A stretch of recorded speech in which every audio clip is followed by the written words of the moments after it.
예수께서 둘러보시고 제자들에게 이르시되 재물이 있는 자는 하나님의 나라에 들어가기가 심히 어렵도다 하시니 제자들이 그 말씀에 놀라는지라. 예수께서 다시 대답하여 이르시되 얘들아, 하나님의 나라에 들어가기가 얼마나 어려운지 낙타가 바늘귀로 나가는 것이 부자가 하나님의 나라에 들어가는 것보다 쉬우니라 하시니 제자들이 매우 놀라 서로 말하되 그런즉 누가 구원을 얻을 수 있는가 하니 예수께서 그들을 보시며 이르시되 사람으로는 할 수 없으되 하나님으로는 그렇지 아니하니 하나님으로서는 다 하실 수 있느니라. 아멘. 재물이 많았던 한 사람이 참으로 근심하며 예수님을 떠나갔습니다. 예수님을 만나면 있던 근심도 사라지고 걱정도 없어지고 감사와 찬송만이 남게 되는데 왜 이 사람은 예수님을 떠나면서 만난 후 떠나면서 오히려 슬픈 기색을 띠고 근심하며 돌아간 것입니까? 그 사람은 재물이 많았다고 합니다. 예수님이 길 가실 때 달려와서 꿇어앉아 내가 무엇을 하여야 영생을 얻겠습니까? 진지하게 물었던 그가 슬픈 기색으로 근심하며 떠나갔으니 말입니다. 자, 이 이후에 예수님께서는 제자들에게 말씀하시죠. 재물이 있는 자는 하나님 나라에 들어가기가 심히 어렵도다. 그 말에 제자들이 깜짝 놀랍니다. 그런데 예수님은 한 말씀 더 하시죠. 얘들아, 하나님의 나라에 들어가기가 얼마나 어려운지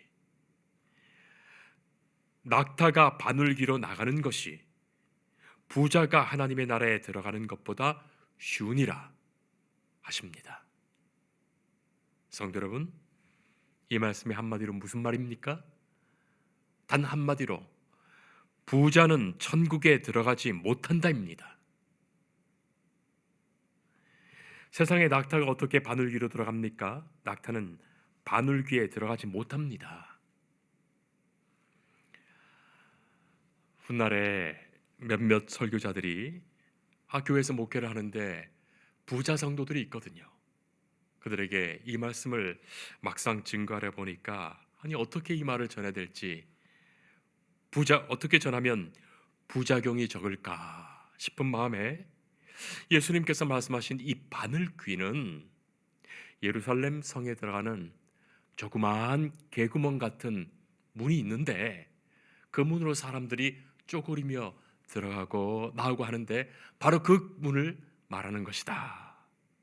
그래서 만약에 낙타가 그 문으로 들어가려면 고개를 숙이고 쪼그리고 들어가면 된다.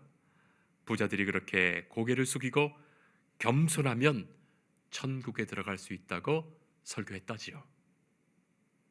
그리고 또 어떤 사람들은 이게 낙타가 아니라 비슷한 발음이 나는 밧줄인데 이 밧줄을 칼로 잘 이렇게 깎아내서 가늘게 하면 바늘귀에 들어갈 수 있다고 그렇게 설교한 거예요. 그런 설교는 다 억측입니다. 잘못된 거예요. 예수님은 새 복음서에 분명히 부자는 천국에 들어가지 못한다고 말씀하셨고 낙타를 낙타로 바늘귀로 똑같이 공간 복음서에 말씀하고 계신 거예요. 이 일에 제자들이 매우 놀라게 됩니다.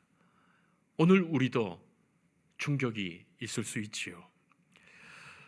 소설가인 정미경 씨의 단편 소설인 내 아들의 연인이라는 이 소설에서 이 화자는 사업을 하는 부유한 남편을 둔 강남 사는 사모님이에요. 이 사모님의 시각으로 이 단편 소설이 그려집니다. 말해집니다. 자, 이 사모님의 아들이 부자인 아들이 아니 컨테이너에 살고 있는 가난하지만 똑똑한 여대생인 도란이라는 여대생과 사귀는 거예요. 걔가 가난하다고 헤어지는 일은 절대 없어요 라고 말하던 이 아들이 일기장에 우리가 다르다는 걸 느낀다 라는 문장을 남긴 채 결국에는 그 여자친구와 헤어지게 됩니다. 아들이 도란과 헤어진 이유는 이 도란이 가난한 집 딸이라서 그런 것이 아니에요.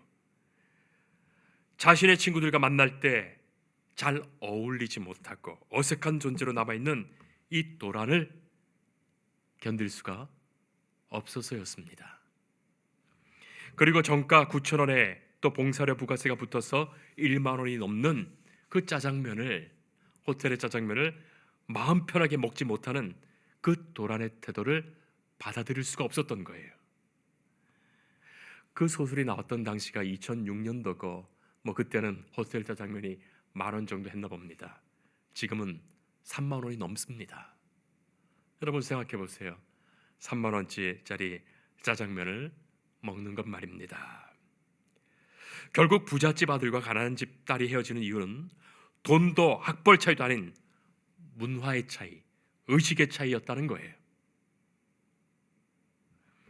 20세기 미국 문학을 대표하는 장편 소설인 위대한 개츠비를 쓴 스콧 피츠제널드는 흔히 부자와 가난한 자는 돈이 있고 없음의 차이일 뿐이라고 생각하지만 실제로 그렇지 않다. 실제로는 가난한 자와 부자를 가르는 기준에서 돈은 미미한 요소이다.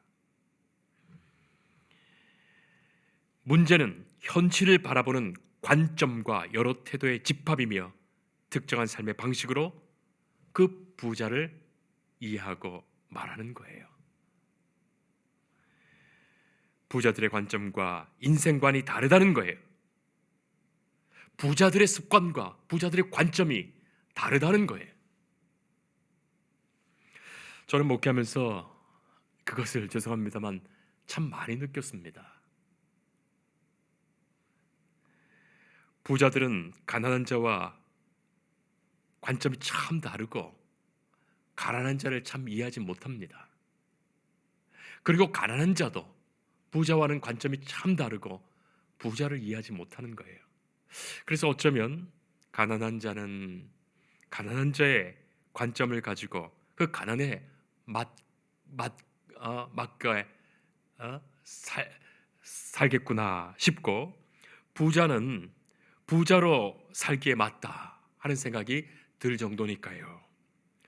스크루지가 부자가 되어도 언제나 가난하고 찌든 마음으로 살 뿐입니다.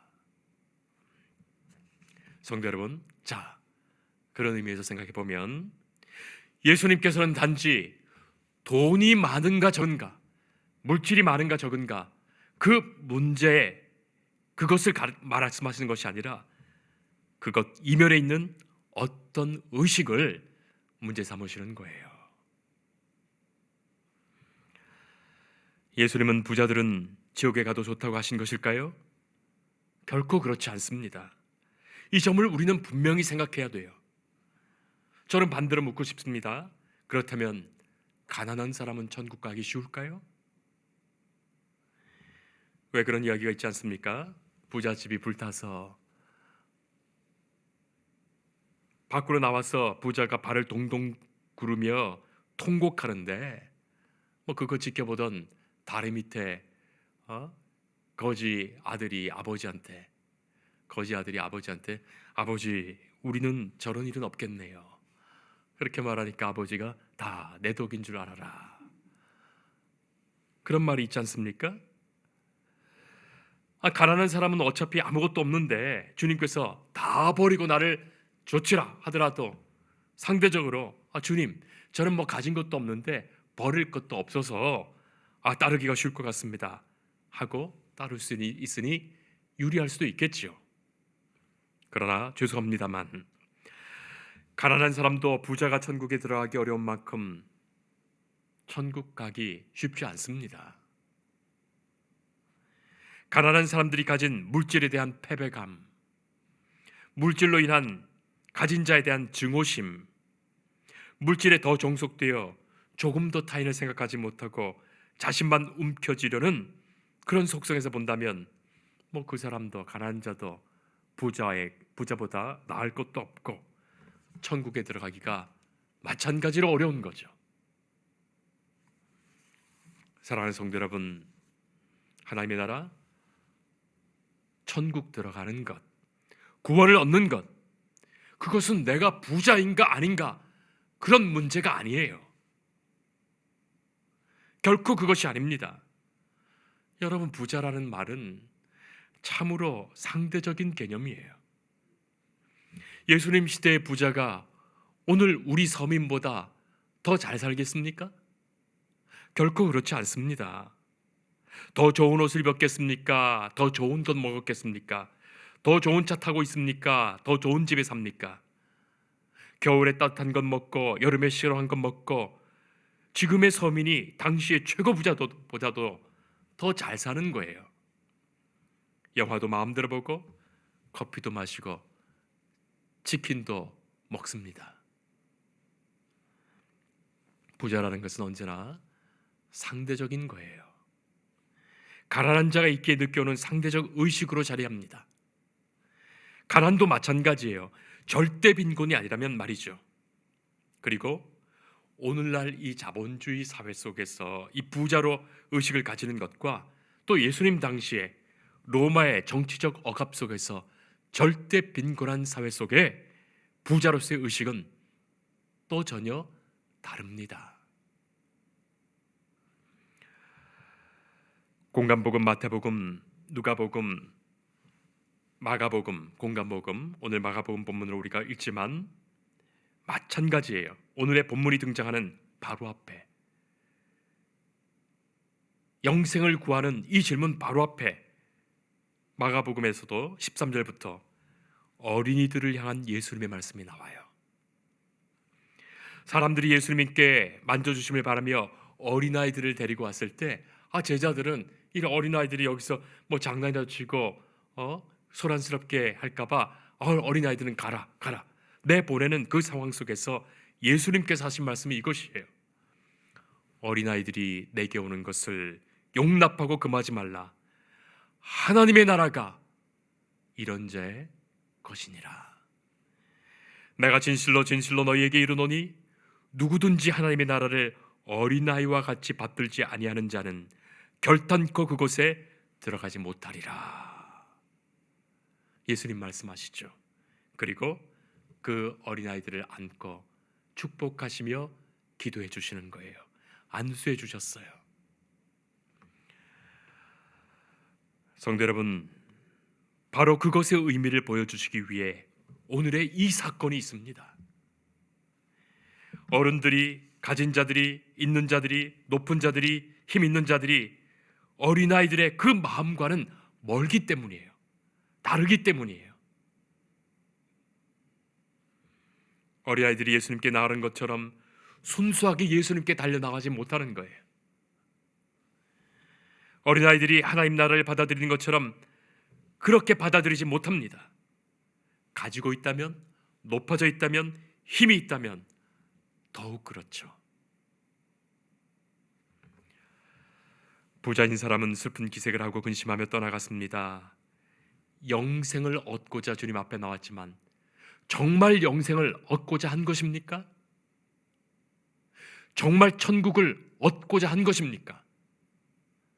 만약 그 영생과 천국이 가장 소중한 가치의 것이라면 내 가진 것 다 팔아서라도 그것을 사지 않겠습니까?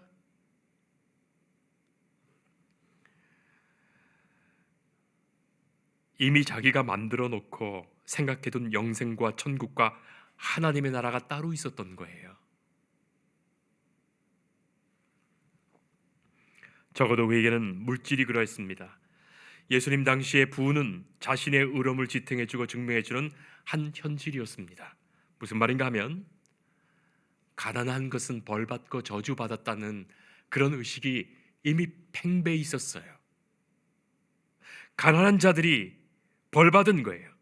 반대로 부는 의로움과 축복을 증명해주는 바로미터였던 겁니다. 그래서 가난한 자, 병든 자, 무식한 자, 배우지 못한 자 다 부정하고 의롭지 못하다는 공식이 버젓이 존재하고 있었던 그런 사회입니다. 그러니 부자라는 것은 자신의 의롭고 선한 행위를 보증해주고 뒷받침해주는 그것이었습니다. 부라는 것이 자기의 선함과 의로움과 맞물려 있었던 겁니다. 그것으로 가난한 자들은 차별됩니다. 그 차별 없이 사랑하시는 그 하나님의 마음과는 달리 그 차별을 가진 채 그 의식에서 하나님의 사랑과 이웃 사랑을 실천한다 하더라도 전혀 하나님께서 원하시는 그 사랑이 아니었던 거예요.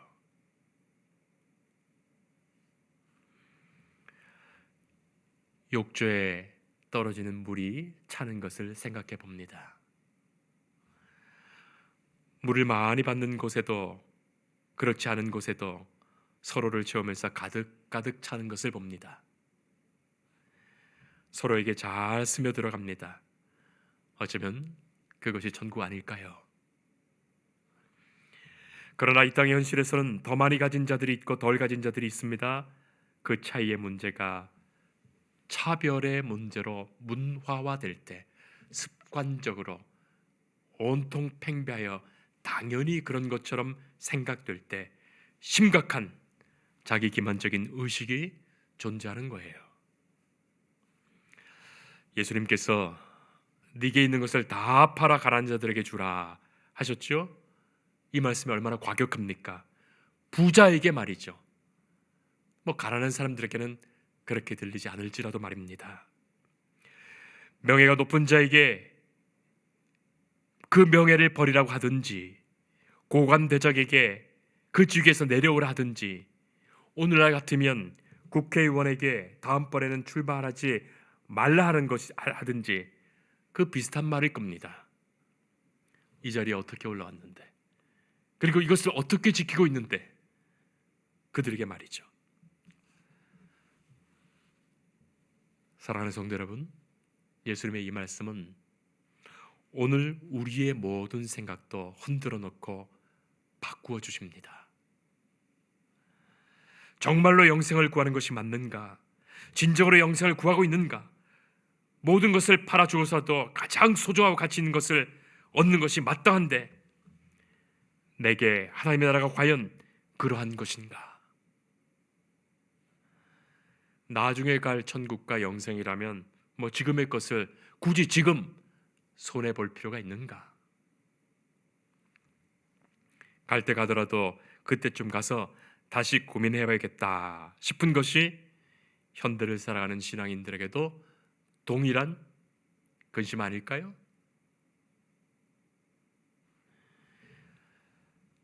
예수님께서는 단지 물질을 포기하고 가난한 자에게 다 나눠주라고 말씀하신 것이 아닙니다. 꼭 기억해야 됩니다.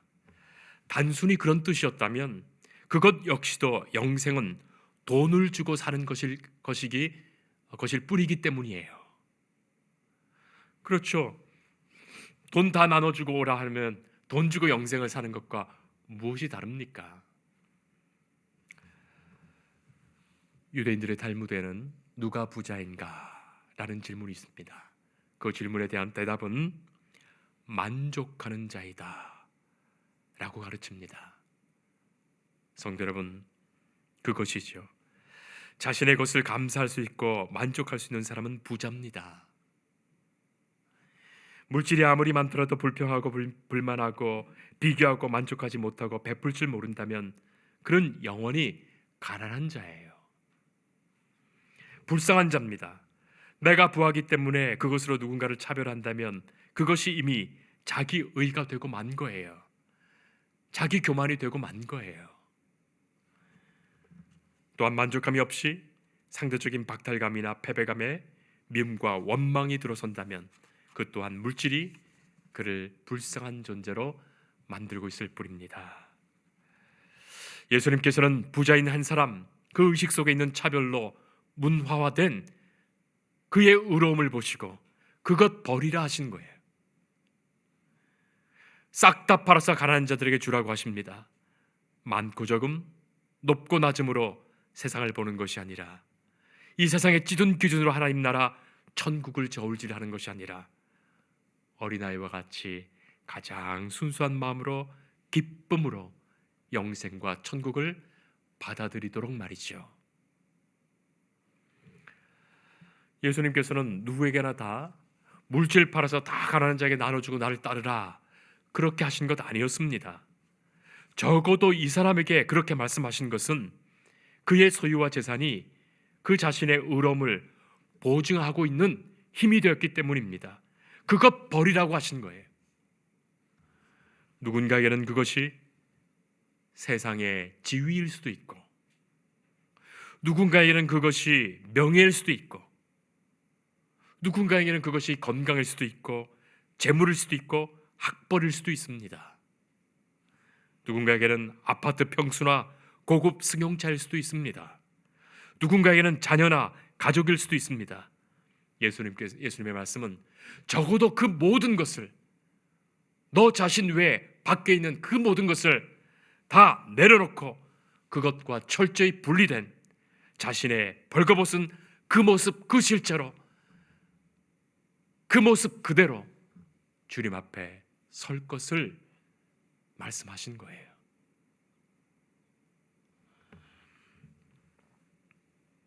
거기로부터 주님을 따르는 일이 가능합니다. 어쩌면 이 한 사람은 참으로 슬프지만 우리 현실의 단 한 단면입니다. 우리가 영생을 구하며 구원을 바라며 주님 앞에 나와 있지만, 말로는 주님을 위해서 모든 것 버리고 따르겠노라고 말하고 있지만 막상 아무것도 버리지 못하는 우리들의 모습은 아니겠습니까?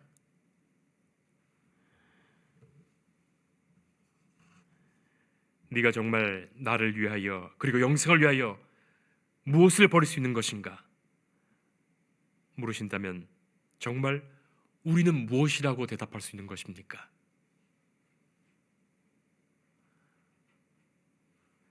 슬픈 기색으로 돌아서는 그 사람의 모습을 보면서 또 예수님의 마음은 어떠하셨을까요?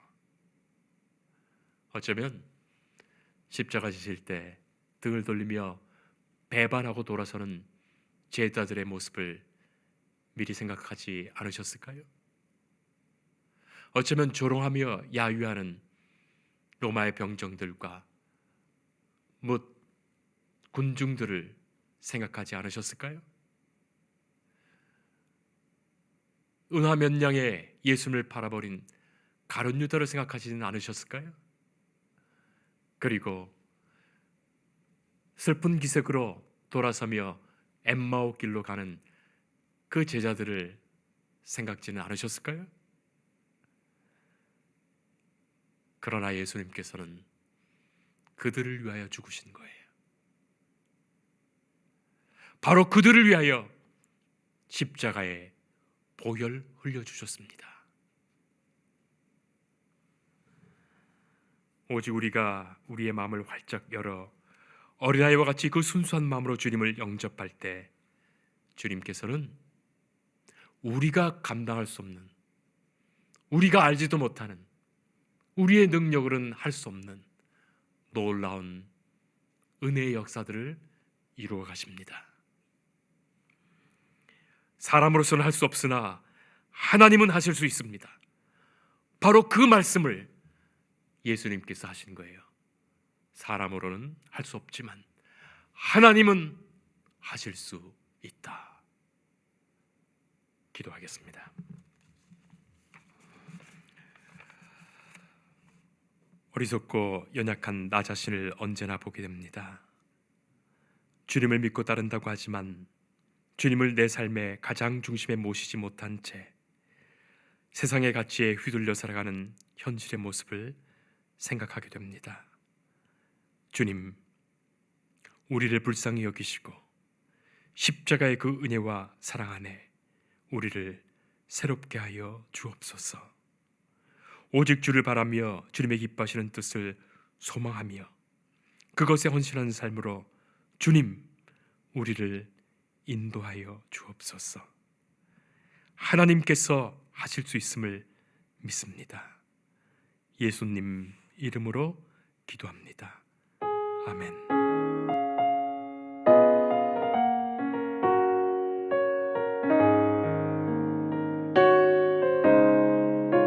주 예수 내가 알기 전 날 먼저 사랑해